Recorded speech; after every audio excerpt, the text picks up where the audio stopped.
नमस्कार আমি শ্রী মিলন অধিকারী।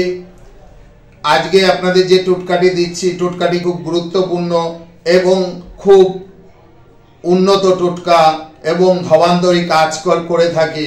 আপনারা সবাই জানেন আমরা ইঁদুর তাড়ানোর জন্য আমরা নানান রকম কল ব্যবহার করি, আঠা ব্যবহার করি এবং বিষ ব্যবহার করে থাকি। তা আমি বলবো সেই ইঁদুর আপনি ঘরে আনুন।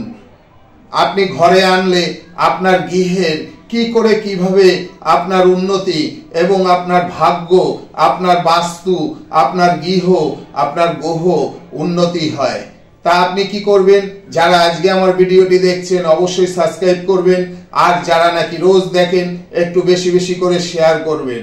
আপনি কি করবেন, বাজার যেখানে ইঁদুর বিক্রি হয় অর্থাৎ সাদা ইঁদুর, আপনি দুটো সাদা ইঁদুর নিয়ে আসুন, একটি ছেলে একটি মেয়ে, এনে আপনার গৃহে রাখুন এবং সেই ইঁদুর দুটোকে খুব ভাবে আপনি ভালোবাসুন। দেখবেন ওই ইঁদুর যত উন্নত হবে আপনার গৃহের তত উন্নত হবে, আপনার পকেটের তত উন্নত হবে এবং আপনার বাস্তুর তত উন্নত হবে। বিশ্বাস করে দেখুন, ফল অবশ্যই পাবেন। মা কামাখ্যার কৃপায় আপনারা সবাই ভালো থাকবেন। ইঁদুর হচ্ছে গণেশজির বাহন, তাই ইঁদুর ঘরে পুষুন, দেখবেন খুব ভালো ফল পাবেন।